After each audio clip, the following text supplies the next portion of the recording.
Welcome to Crawlspace. I'm Tim here today with Lance. Lance, how are you today? I'm doing fantastic today, Tim. I love it when we make new friends for the show. You know you've made a new friend, even though we're talking about very tragic circumstances here, but you know you've made a new friend when you can go through a technical difficulty, pop out on the other side, and it's a seamless conversation, and that's what happened here. No one will ever know that our recording system shut down and we had to resume this conversation a day later, but it happened, and that's what I'm saying. You know you have a good guest, you know you have a new friend of the show when they're like, yep, sorry, these things happen and I'm fine hopping back on.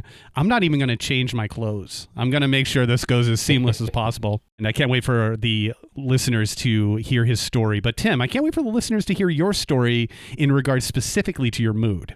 How are you? Thank you. I'm doing great over here. And yes, very excited to introduce this conversation with Mike Gatto.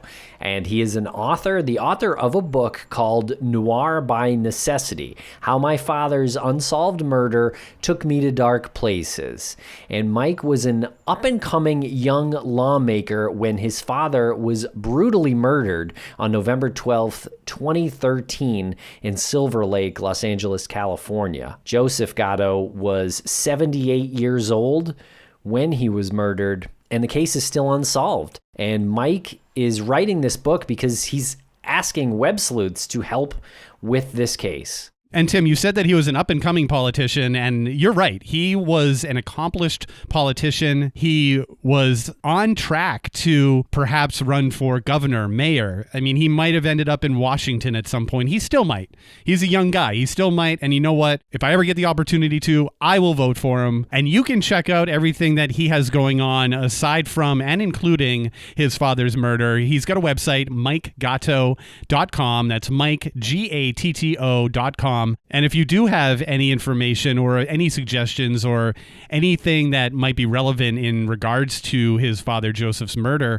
he does encourage people to email him, mike@mikegatto.com. And a big shout out to Shiloh and Scott of LA Not So Confidential for introducing Mike to us for this interview. They interviewed him on their show, LA Not So Confidential. We were lucky enough to get him here on Crawlspace. All right, Tim, before you throw it to the conversation with Mike Gatto, I just want to mention to people that CrimeCon is coming up in Denver, Colorado, September 5th to the 7th, and we're going to be there. We're going to be joined by our cardboard cutouts that were there last year, and it's going to be a wonderful reunion of sorts. And if anybody wants to join us as well, and if you want a discount, you can use code Crawlspace to get 10% off your standard pass for CrimeCon 2025 in Denver, Colorado, September 5th through the 7th. All right. Thanks a lot for listening, everybody. We really appreciate it. Please follow us on social media at Crawlspace Podcast or Crawlspace Pod. And don't forget to leave comments on Spotify or YouTube. Again, Mike asked for web sleuths' help in this mystery. Okay, everybody, we're going to break quick for commercial here, and we'll be right back with Mike Gatto.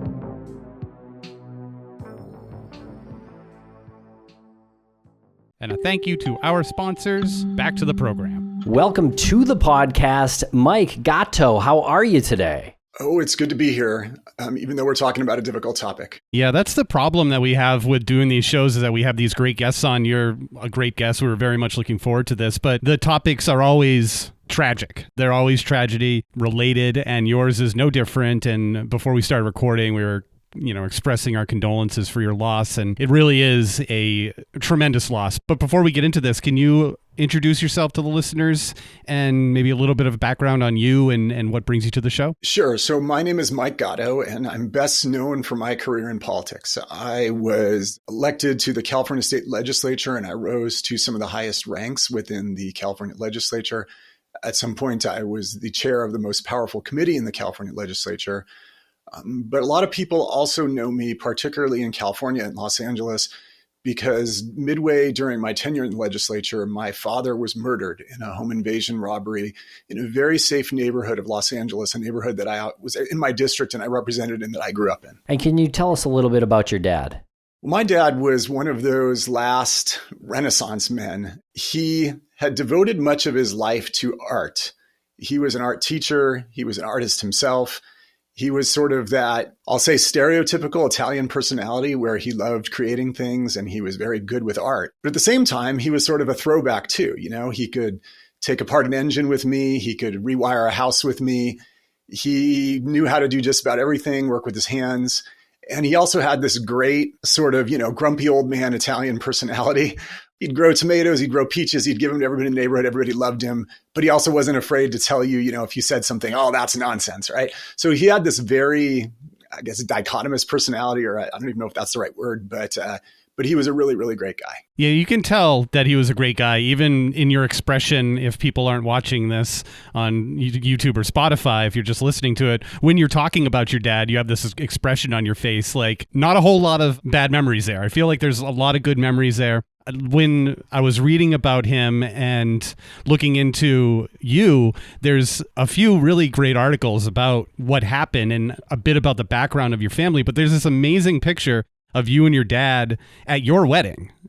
And it's this incredible picture. Can you just go into a little bit more detail about the relationship between you and your dad and, your family dynamic? Because when I saw this picture, I my heart broke. Well, thank you. So my dad loved, above all things, he loved kids. When I was a kid, it was a little hard because, he was a teacher, right? And he had 3 jobs when I was a kid. He would get up at 5 a.m. He would prepare his lessons plans. He would go teach at high school, an arts high school that he co-founded. And then he would come home, he would change really quickly. And then he had a job at Dodger Stadium, in the concession selling peanuts. And he'd work until the end of the Dodger game, 10 o'clock at night. And he'd come home and do it all again. And then on Saturday, he had a 3rd job. That was always hard for me as a kid. I understand now, of course, that he was working so hard so that I would have other opportunities. I think as a kid, I was a little jealous of all the other kids he was teaching. But gosh, he loved children. And when I had kids of my own, grandchildren, he became the most doting grandfather. And on top of that, he loved politics, right? He loved politics. And he was so happy and so proud when I got elected. And he was such a force during my campaign that I just felt so lucky to have him. Can you tell us about the decision to write this book, Noir by Necessity? Yeah, so the decision to write a book for me did not come easy. Naturally, when you're in politics, there's certain things you should say, and there's certain things you should not say. There's also, many aspects of the crime that I think the public was not aware of. But ultimately, after a lot of reflection and a lot of conversations with my wife, I decided to write the book and decided to, I accepted the publishing deal because I had talked, over the course of time in my father's case, which, of course, is still unsolved, I had spoken with so many other victims. And I realized that for whatever reason, I am blessed to have a platform. I have a pretty healthy Twitter following that's pretty, engaged with what I say. I have the ability to go on the nightly news. I'm on the news several times a week, and I have the opportunity to do podcasts like this. And on top of that, there's people who are interested in my dad's story and would buy the book. I wanted to give a little window into the life of what it's like to lose a loved one in a manner like this. You put all the politics aside, right? And there's people out there who think that criminals have it too easy. And there's people out there who think criminals have it too hard. And there's people out there who don't really think about victims. And there's people out there who think victims have it hard. I wanted to provide an unvarnished take on what it's like as a victim, a family member, when your family member gets murdered. When I talk about the book, I talk about this principle, right, which I call the DMV principle. When I was in office and I was this, powerful state lawmaker, and I set the DMV's budget, if I walked into a DMV and they knew who I was and they still treated me like dirt, my principle was, wow, how bad is the public treated? And there are some parts of my dad's case in the investigation and things like that where it's like, wow, like if that could happen to me as an elected official, and my dad's case is in the news every single day at that time, how is it that just regular victims are treated? And the answer is not very well. And so I wanted to tell their story, and I wanted to make the reader get a little window into what it's like. It's always a welcome topic on this show when people who have gone through a tragedy like you've gone through come out and they try to help other people and use that to be a tool to make something better out of some terrible, tragic event. But it can't happen immediately. So you learn about your father's death and you start learning about all of the details that go into that specific moment. When did you come out of that and realize I got to try to do something better here? It took a while. And by the way, I should back up and say that I can't look you in the eye and, look the viewers in the eye and say that I was purely selfless here. I can't say that I wrote the book just to bring attention to other people. That was a major part of it. Part of it also was catharsis, going through the process of trying to process my dad's murder and to share that. And then part of it was also because I frankly hoped that there's a lot of people out there who are into true crime. Many of your listeners, right? They're really into true crime. And there's some brilliant minds out there. And I must confess that I had this fantasy that people would buy my book and they would, page through it. And I try to write everything that I know. And I try to write it as I learned it, literally chronologically. And I had this fantasy that someone would step forward and say, oh, I know exactly who did it. Or even, somebody in Los Angeles would say, wow, my neighbor, came home in a brush of sweat that night, right at the same time, right? So I thought maybe this would also be something that helps solve the crime. Hasn't happened so far. But you do sort of invite web sleuths to try to piece together the clues to solve the mystery just in your description. Yeah, so can you tell us about the circumstances of your dad's murder? Sure. So my dad's murder, and again, this is part of the reason why I wrote the book. It is so vexing and so troubling and so mysterious. I'm left, and I know a lot about it, with way more questions still than answers, even though it has been, it'll be 12 years this November. So my dad was found slumped over on the third floor of his own home, sitting at his desk. There were no signs of forced entry. He had died by one gunshot wound that I believe had gone into his abdomen and it never exited it. I think the bullet lodged in his leg or something like that. There was very little taken from the house. There was a wooden file cabinet that was hacked into. There was what I think a show attempt to try to get into some safes. Somebody had made a show of trying to get into safes with like yard clippers. I want to paint a picture for the viewers. These were like, 1860s Wells Fargo bank type safes, like old school that were like, have the walls this thick of like, ceramic and iron, right? Like there's no getting into these safes. And somebody had like tried to get into them with like yard clippers, right? Very few valuables were taken. And then on top of that, this was the only murder in this neighborhood of Los Angeles in all of 2013. Okay, so that's some of it. That's some of the mysterious stuff. There have been a wide range of theories that came out about my dad's killer. And I talk about this in the book for the first 5 years. The dominant theory, and it came from a woman in the neighborhood. There was a woman who was driving home the night that the police think my dad was killed. She was driving home from karate with her son, very young boy, right around dinner time. My dad's neighborhood, the Silver Lake neighborhood in Los Angeles, you just got to think of it as a stadium. There's like all these different levels and there's some little like aisle streets that connect the different levels. So she was driving at one of the higher levels in the stadium bowl and she saw a guy breaking into cars. Now, mind you, this is the time that everybody comes home from work. I guess it was kind of dark, getting dark, but fairly listlessly. And there's a guy like just casually breaking into cars, right? Kind of weird. She calls the neighboring guy like, hey, like neighbor, like there's a guy breaking into cars, and they confront him. And the guy runs away. He runs away. Now, the neighbor guy thinks that the guy said something like, turn around unless you want to die tonight, or something like that. So the guy goes running down these walk streets. There's stair streets in this neighborhood that cars can't go down, but people can. And he goes down to another level of the bowl. They chase him. They drive their car around and they go down there and they chase him. At this point, the boy, not the adults, the boy thinks that he brandished a gun. Okay, but nobody else saw his face really or saw the gun. For most of my dad's investigation, the police thought, okay, this guy went down here. This is them talking, not me. He was right-handed. And when people are fleeing and they're right-handed, they turn right. So he turned right, headed towards my dad's street.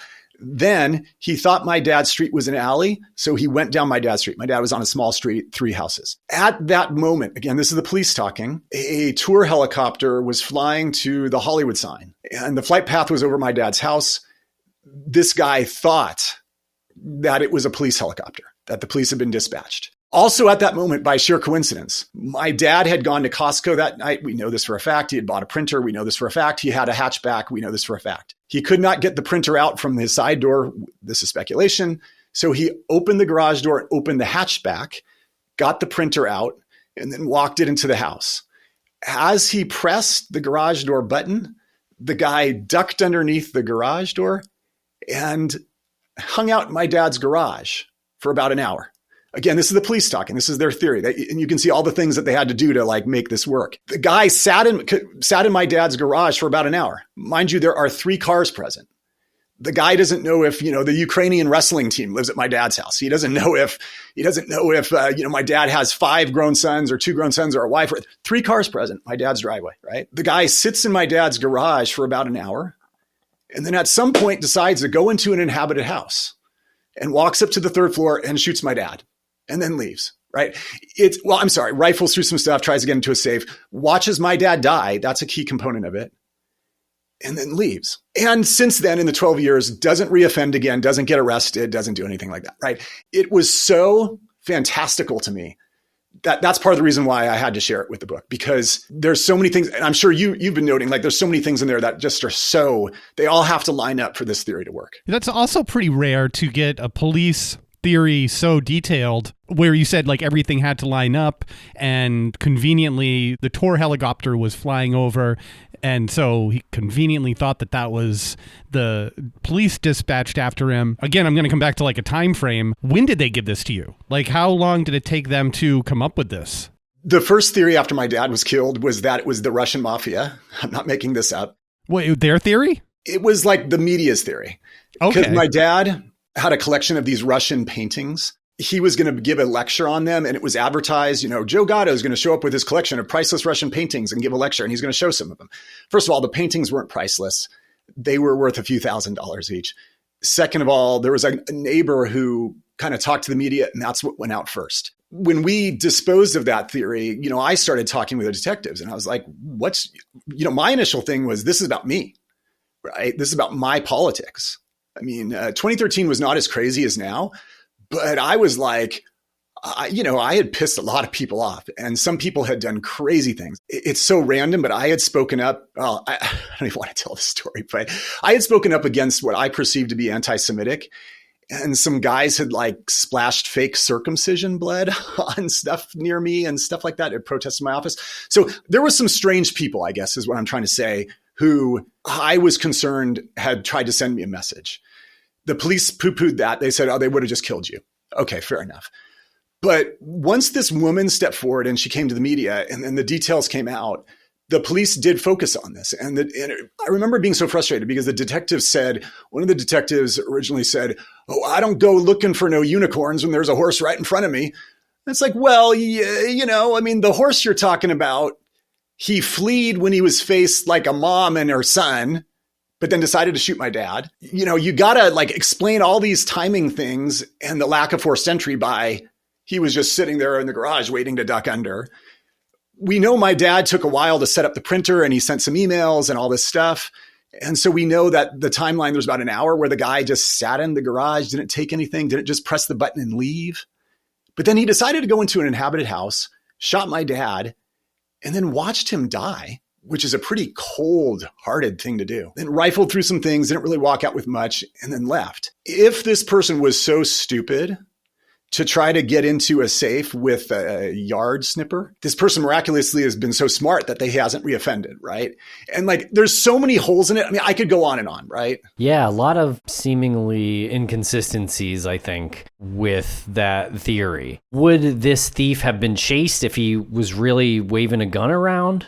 That was another question that I had. I mean, I believe the boy said he saw the gun when they had already given chase. The other question that the people have asked me is, would a person with a gun be breaking into cars, right? I mean, a person who has a gun, and let's say the person's desperate for a fix, druggie, they sell the gun. They go down to, a place and they trade the gun and say, give me some drugs. Or they just go hold somebody up. I mean, the reservoir in Los Angeles where my dad lived, he lived by a lake, a man-made lake. There's like 10,000 people who go jogging every day and like walk around the lake. And there's people who walk with handbags. And so it's like, if the guy had a gun and was looking for money, he probably would have just stuck somebody up.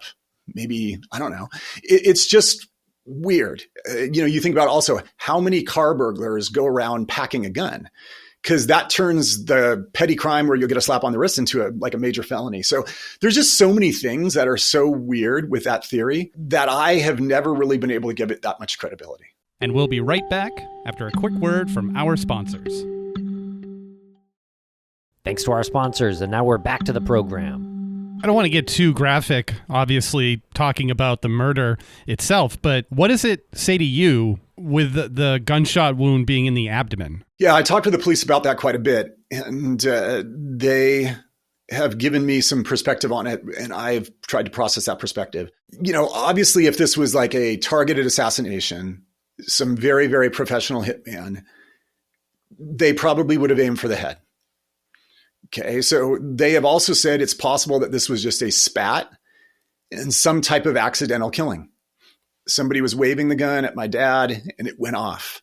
There's so many elements in my dad's house that seem staged that I just can't help but think well, is this just another part that's staged? Shot him in the abdomen and they made sure he was dead. I mean, he was an elderly man, right? So I don't think it takes that much, right? But no, I think that's a very good point. The fact that there was one gunshot in the abdomen as opposed to two in the head probably makes it more likely than not that this was not some kind of crazy assassin, right? Some kind of hired hitman or professional or something like that.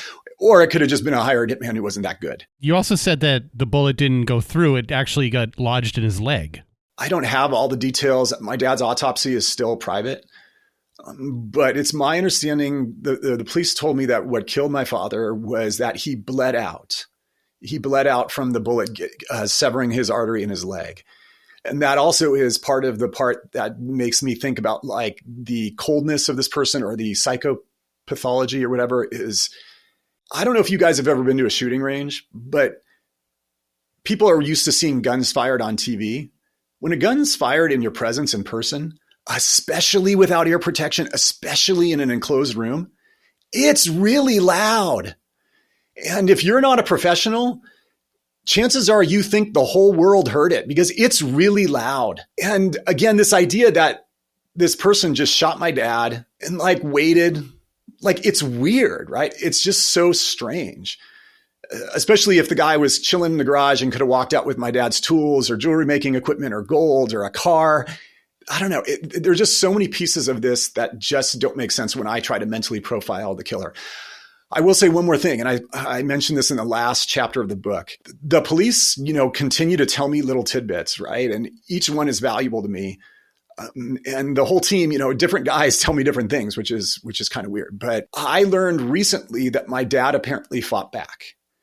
That he tried to grab the gun, that there was some powder residue on his hands. And of course, that can come from either the gun being, brought right up to him and, or it could come from him grabbing it. Or in theory, right, it could have even been his gun that somebody wrested away from him. But I doubt that, right? The whole thing is just very, very strange. I don't specialize in bullet trajectories, but that does sound reasonable that your father would have tried to grab the gun and the angle that it goes into him with it being lodged in his leg feels like that's not a straight on shot. It feels like that's almost at a downward angle, right? Correct. And then, this opens a whole new can of worms, right? For profiling what happened here. My dad never let anybody into his bedroom. I mean, he just didn't, right? He was at the third floor of the house was this big master suite. He was a very private guy. Now he let family in there. He let close friends, if they were having a conversation with him. My dad, his hearing was not perfect, but to me, it's also kind of hard to believe that somebody could open a big garage door to enter the house, walk upstairs. My dad didn't have a dog or anything. He should have. And gotten so far into the room that you could be standing above my dad while he's seated at a chair or get close enough to him that he can wrestle without my dad hearing him. It's all strange. And these are one of those things where, when you examine any moment in time, you notice different abnormalities, but I think a lot of these are relevant to the crime. Did anyone else have keys to the residence? Yes. So my sisters, I have two sisters, one older, one younger. Both of them had keys.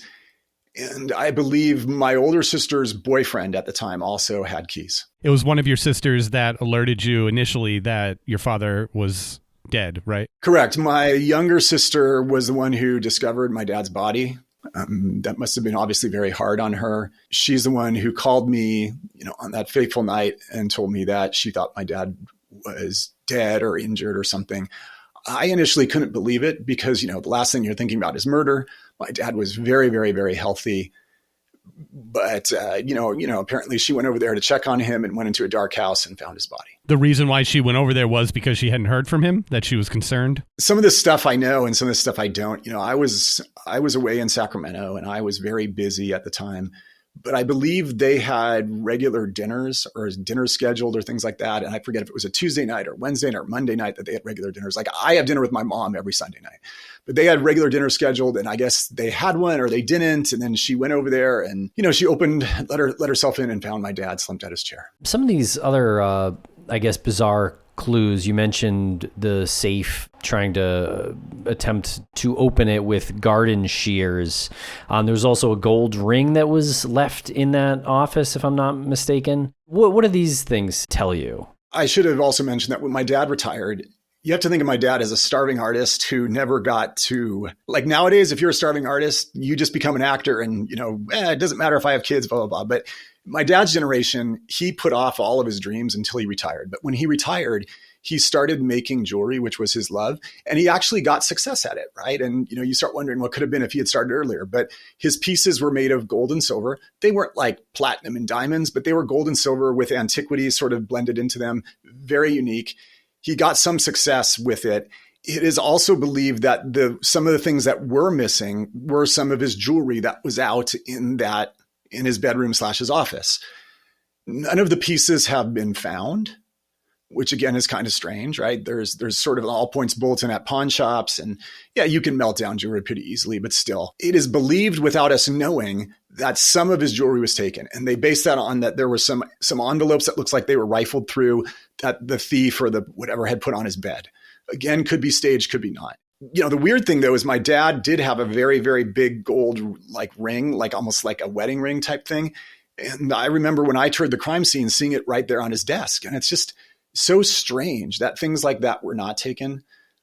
Electronics were not taken. It strikes me like the whole theory must be wrong. Either the person, was in the house already and my dad came home and surprised the person and the whole timeline is off, or that the crime scene was staged, as we talked about, and it was something vastly bigger, or this person was just really dumb or there for something else, or maybe it was, somebody that my dad knew. I don't know.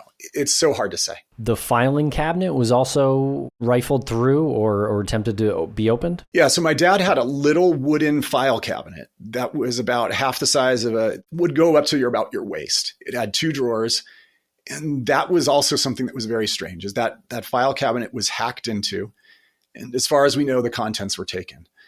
When I toured the crime scene with the police, it was like the file cabinet was mostly empty. Ironically, though, some of the things that were left in it were like some watches and some jewelry. None of anything makes sense. And it's very frustrating. And what about your dad expressing interest in changing his will? Are you up on exactly the changes he was attempting to make? Yeah, I mean, my dad talked with me about these things, and those conversations are always a little awkward, right? When a parent talks with you about changing a will, you want to be supportive of them, but at the same time, you don't want to look like you're thinking about their death or you're greedy or anything like that. And so I would always express to my dad, you're going to be here for a long time. Relax. Don't do anything mean. Don't do anything that could be interpreted as mean-spirited when you're gone.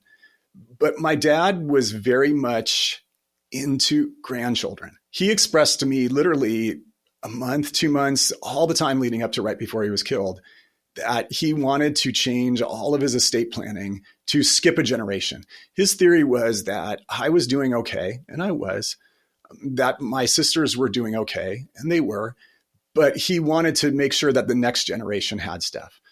So I had 2 kids at the time. My younger sister has 1 kid. And he was just going to leave everything, rather than to the 3 kids, to the 3 grandkids. And he was in the process of doing that right before he got killed. And unfortunately, as things ended up, my kids ended up with nothing. They barely even have, a few token mementos from him, because the estate plan that got probated was written before they even existed. And it is what it is. Wow, that's really frustrating. It is sad because my oldest daughter had a very good relationship with my dad. She loved art, and he would come visit us, and he would stay at our house in Sacramento. And when we came down to Los Angeles, they would spend hours and hours and hours painting. And I mean, she's a little kid and she's learning watercolor techniques from my dad. And they had a very, very close relationship. And it's just like some of the things that we wanted her to get, like a watercolor set. Loving the fact that she had the artistic gene, something which skipped my generation because I've got no artistic skills at all. But he got very close with her. He was very happy too at the birth of my second child, who he got to hold and got to spend some time with. Of course, the thing that makes me sad is that my father never got a chance to meet my third child, which is my boy, who is named after him. My third-born child is named Joseph in honor of my dad. This must have come from something that had been instilled in him in his upbringing. I don't know if we've actually talked about his upbringing and where he came from. Can you just give us a little bit of background on, where he comes from? My dad grew up very, very poor. He was born during the Great Depression. His father was an immigrant from Italy, and his dad came here and he left this verdant little valley that looks like something out of the Tuscan sun. And he came to the United States and he worked underground in a coal mine all day. He got a job offer to, rather than mining the coal himself in Pennsylvania, he got a job offer to shovel coal into a furnace in Colorado. And so he headed to Colorado. And then at some point, I want to say during World War II, he got some kind of position with the Air Force where he built structures that the Air Force would bomb, right? Actually, at that time, it was the Air Corps, not even the Air Force. But that got him to Oakland and eventually to Southern California. And that's how my family made it out here. My dad grew up very, very poor. His dad, pretty common for the time, had a bit of a drinking problem. I used to judge him for that, but now I look back and I say, my God, this guy went from this beautiful, farmland and gentle sun and green trees to working underground all day.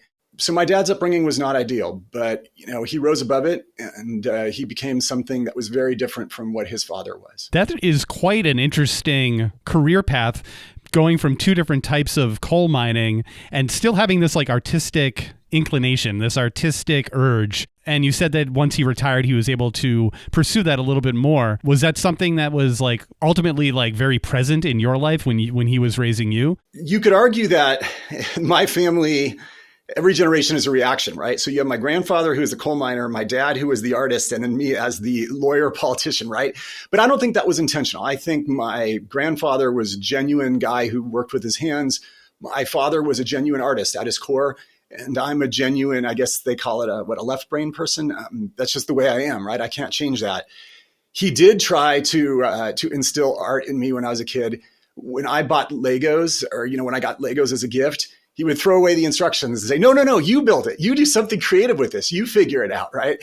And he would do little things like that at the time I really hated him for. But now I'm like, that's kind of cool, right? That's kind of a cool way to impart a sense of creativity versus just a sense of following or conforming in me.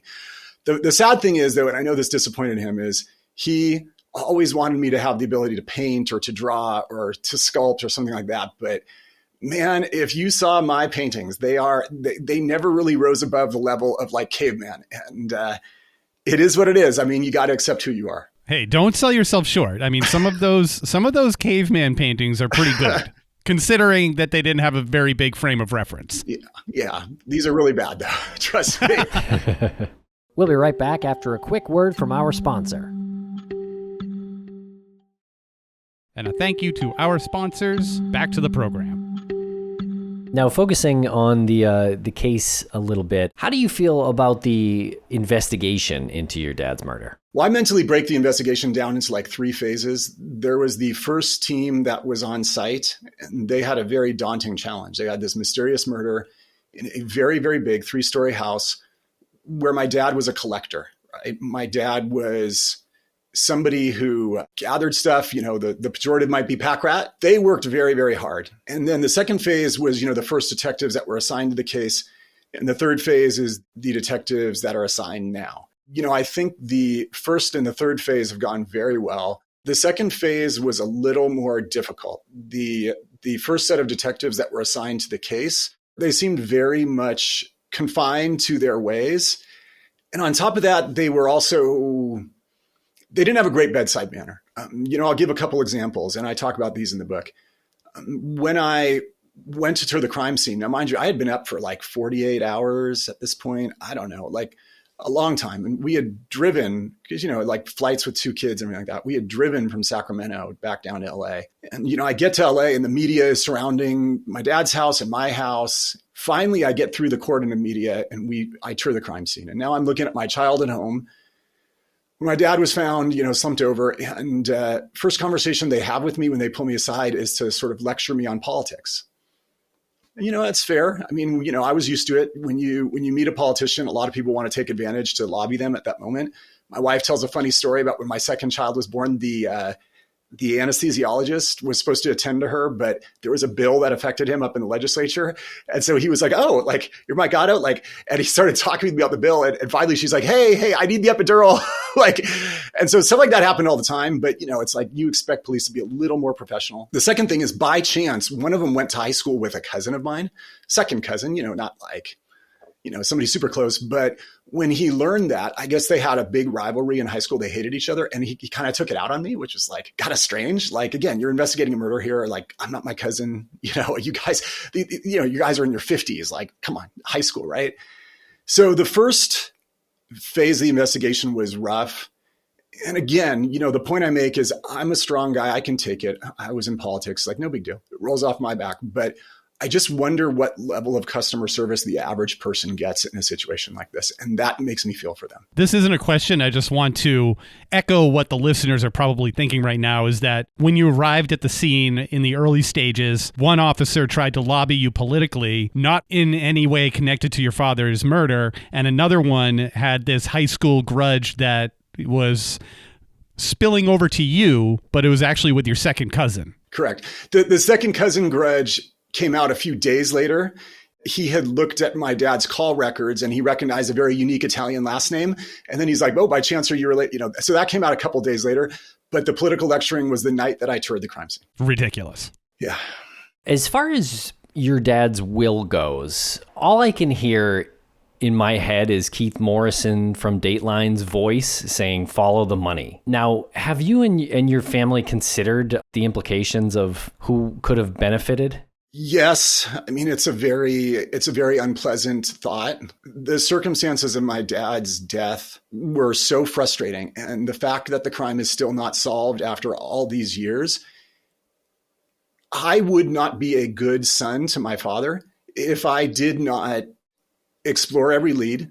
And if I did not encourage the police to explore every lead and help them as much as I could, right? I mean, it just is so strange when, again, you look at all the things that happened and you realize that, the police's idea of the different suspects, right, is like, a young guy high on drugs, possibly somebody who just wanted to break in and get something. None of these profiles are smart people, right? They're impulsive, rash, desperate.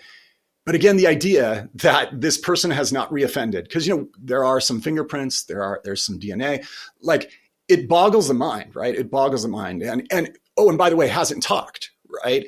Because usually if you're some young guy and you do something like this, the very next time you're hanging around with your criminal buddies and you're doing drugs and you're talking and you get into a dispute, it's like, "Oh no, man, I'm tough. I killed the guy, right?" And the fact that there's no criminals who have talked, there's been no arrest. It does make you sometimes wonder, could there be way more to this story? What about the gun itself? What sort of ballistics were done on that, and what type of weapon was it? The police have given me some basic details. They did a full ballistics test and everything like that. They said something to me like kind of offhand, like the ammunition was not modern, like they don't think it was purchased that recently.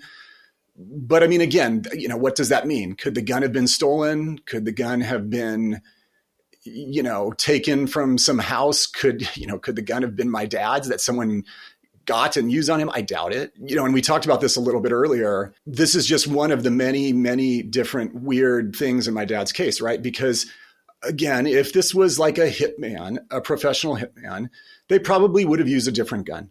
And they probably would have shot my father in the head versus the abdomen. However, if somebody was going to great lengths to stage a crime scene, you could see some of the things happening that we discussed earlier. But there could also be a third possibility, right? There could be a third possibility that this was somebody that my dad knew, that this was somebody who owned a gun or whose family owned the gun, and that there was a little bit of passion involved. Maybe this person went and confronted my father about something. Maybe it was about money. Maybe it was about something else. And then the gun went off, or there was some sort of altercation or something like that. So there's so many different possibilities, and I try to go through all of them in the book. Was there any other indication of a struggle or blood anywhere else? With your father being found behind his desk and slumped over, I think initially my head went to he was already sitting at his desk, but I don't think that was the case, right? Because unless he was shot from somebody standing over him firing down, because then the bullet would get lodged in his leg. But I feel like that whole struggle thing makes more sense. Like he was almost not ambushed, but maybe someone came in that he was at least familiar with enough so there wasn't a breaking and entering situation. And then the gun came out and then there was this struggle. But there's a missing piece there. Like he had to get to his desk. Yeah, there's so many things about this, and none of this really gelled in my mind until literally I was writing the book. And you asked earlier, like why, all the reasons I did it, and some of it was to process it in my brain. Sometimes I process by writing, and some of these details came out literally in like the 9th year of the investigation, where I was hanging out with one of the detectives, just kind of talking, and I was like, oh, okay. You have to account for all these different disparities, right? The first one is the timeline. My dad either came home. We know his whereabouts. We know that, I forget if it was 6:10 or 6:30. He was at the Costco about 10 minutes away. We know he bought a printer. We have the receipts, all these things. But the problem with that is that, except that he went straight home because there's no other receipts and nothing else that we can discern that he did, the timeline would be such that the person came in with him there in an occupied house, shot him, and then watched him die. If you tweak that timeline a little bit and you say that my dad went somewhere, bought something, but there's no receipt, which is weird. My dad kept all receipts, or just did something, right, in the next couple hours, then it's possible, which I think is way more likely, right, that he came home and the person was already inside and he surprised them, right? And that would explain so much more. And the person had already ransacked a little bit. Because again, that way you don't have this weird thing of a person having a gun go off in an enclosed setting and just hanging out, not thinking the neighbors heard, not thinking the cops were called, sitting there watching somebody die, which I think is weird unless you're a total psychopath, right? There's all these weird things if you just tweak the timeline a little bit. The problem with my dad coming home and surprising somebody who had already done this ransacking would be that my dad was not a stupid person. He comes home, walks up to the 3rd floor, and he sees like his room ransacked. I think he would probably grab a phone, or, he has a cell phone, walk out of the house and call 911. I don't think he'd hang around. So, again, there's all sorts of weird things, but yeah, as far as we know, it's the most likely scenario is that there was some sort of altercation. My dad reached for the gun and tried to redirect it or something, and the person shot him standing over him in some way. Or, the person could have even shot him and then sat him down, which is even weirder, but the police have mentioned that to me. So there's many different possibilities here. One very frustrating part of your book was hearing the section about how you wanted some of the people involved to take polygraphs. Can you get into that a little bit? That to me was the toughest part of the investigation. And I really debated whether or not to share it. But then I thought, you know what? This truth has to come out. I mean, I've talked with criminologists, right? One criminologist told me that, like, I forget the statistic, but it was something like in the United States, when a senior citizen is murdered in his or her own home, 99.9% of the time, it's someone he knows. It was something like that. I thought, like, is it possible that somebody around my dad knows something? I'm not saying that somebody around my dad was the person who fired the shot. I just wonder, is it possible that they know something or suspect something that they're not sharing? Let me give a scenario that would be totally blameless. Totally blameless. My dad's best friend told his crappy grandson or crappy nephew that he just came home from Joe Gatto's house and wow, he's so happy because Joe's finally doing his lifelong dream of becoming a jeweler. And he's got gold all over the place. And like, all right, my dad's best friend there didn't pull the trigger, but is it possible that he's not sharing that with the police because of whatever? So I pushed these busy detectives. And mind you, the division that's working on my dad's case for the LAPD is the busiest in the city. These guys work long hours. They're the elite division. They get called on every investigation.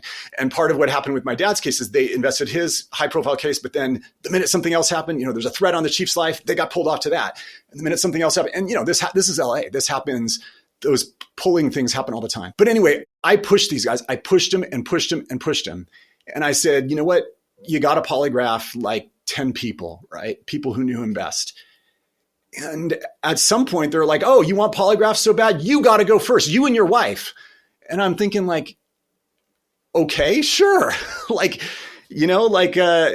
My poor little wife, mother of 2 kids, spends all her time in Sacramento. Sure. We'll go first. Right. I mean, you got to lead by example. I thought though, once having gone through it, it was like, they just wanted me to get off their back. And there was another element of this that was very unfortunate because I don't think it was my intent, but they certainly took it as that. You have to understand that at this moment that my dad was killed, I was at the peak of my political power. A lot of people thought that I would go on to become something very high rank in the state or in my region, mayor, governor, whatever. I would go, I was a busy politician representing 500,000 people in the heart of Los Angeles. I would go to 7 different events a day. That was my average. 7 speeches, 7 different events. What people see like during the Iowa caucuses, that's the schedule of a busy politician. Okay. I would see the mayor. I would see council members who oversaw the LAPD at these events. You can't avoid it. And they, being human beings, would come to me and say, Mike, how's your dad's case going? And if I said anything other than, oh, it's all great, it's sunshine and roses, if I said, oh, I just want to do this other thing and this other thing and blah, blah, blah, they would then call the chief of police, who would then call the chief of detectives, who would then push the crap downhill on these guys. And these guys were so upset because they thought that I was tattling on them or like somehow pushing more work to them. But again, I'm just trying to use the resources I have as a son who cares about his dad's case, and also keep the political officials informed in an honest way because that's what they asked me to do. What's the reaction of the law enforcement officials when they get pushed on by these individuals that, have this influence? They were not happy. I mean, they were very, very unhappy because, I'm a reasonable person. I know that nobody likes having a boss tell them they got to do something more. But I mean, I'll give you an example, right? The police during the first 3-4 years had this profile of my dad's killer. I told you earlier, the one cop said, well, I don't go looking for no unicorns when there's a horse right there. The profile was, it was the kid breaking into cars, even though if you took any block in LA, there's someone breaking into a car at any time. But they said, all right, the kid breaking into cars. I had to do a lot of investigating myself. So I talked with the 2 people who encountered the kid, and I saw a lot of things interesting in their story that didn't really match up. Like one of them said he was dressed extremely wealthy. He looked like an Eastern European hitman. That was her words. Right.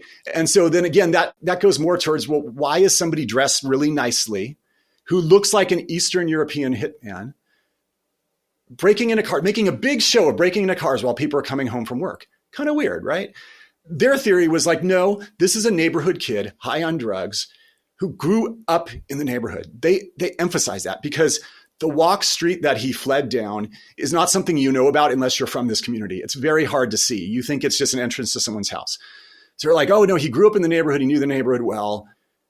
And so I'm like, well, okay, like the neighborhood's really small. There's a big lake. There's maybe a couple hundred houses. Have you looked at the census records? They're publicly available on Google. Have you looked for which households have a 20 to 25-year-old kid living in them? Kind of rare, right? It's a neighborhood of like retirees and single family, like families with young kids and gay couples and things like that, right? So it's like, have you gone to the local high school? There's one local high school. We have a sketch. They had a sketch of this guy. Have you pulled the yearbooks? Have you just looked who resembles the sketch? I had to do that, right? I had to call the principal and say, hey, this is really awkward, but the police think it's a local kid who grew up in the neighborhood. Could you give me the yearbooks for the last 5 years of this age range, right? they did not react well to any type of questions. And it's like you think about it, right? I was a politician and I was very political. When I called them, I would say, hey, listen, I know you're busy. How's it going on this other case? I know you're so busy. Would you mind if you check out this? You just imagine somebody who's not trained in politics, who's just crying and they're so upset at their relative being killed in another part of Los Angeles. And they're calling the police and like, hey, I heard that the gang down the street is talking about this case. Will you go talk with them? And the police just being like, nope, shut them down, right? And like, again, it broke my heart to see what I went through, because then I wonder what other people go through. That is wild and tragic. I am sorry that you've had to go through all this. Your book is very good and really interesting. I definitely urge our audience to check it out. What are your goals with the book? The main one is to tell the story of, a little window of what victims go through when a loved one is murdered. It can really disrupt your life. It can disrupt your mental health, your sleep, your relationships. It can disrupt your political career. It can disrupt anything. The second is to talk a little bit about modern law enforcement techniques and, and things like that, and get people a little window. It's like, it's not all just CSI, and, it's even crimes where there's physical evidence, they're not easily solved. Matter of fact, I speculate in the book, like, is the DNA era, has that reduced the old, gumshoe detective of like knocking on doors and interviewing people? I happened to interview one of my dad's neighbors who said that she heard a gunshot at a vastly different time, which throws a whole loop in the timeline. The police didn't even talk to her. The second goal, of course, was to lay out my dad's case mystery style, but chronological, just the facts. It's an easy to read book. I think it's on the short end. It's not long. So that if there are true crime enthusiasts out there, if there are people who believe in their sleuthing abilities, even if there are DNA experts who can come forward and maybe offer their services, I would like people to do that. I welcome it. I welcome all theories. I talk about some of the people who've called me with some really crazy theories, but at the end of the day, still, I welcome anything that anybody has. That's amazing. I was actually just going to ask you about the web sleuths and the call to action that you have for your dad's murder. Where do they reach out to? If they have been looking into this and they have something that they want to tell you, where do they reach out? So I'm a very public person. My website is still up. It's MikeGatto.com. You can email me at mike@MikeGatto.com. If you want to contact people anonymously, there's just Google the LAPD anonymous tip line. I think it's 1-800-WE-TIP or something like that, but they should Google it. Welcome all tips. Happy to keep them confidential, and I appreciate any ideas that anybody might have.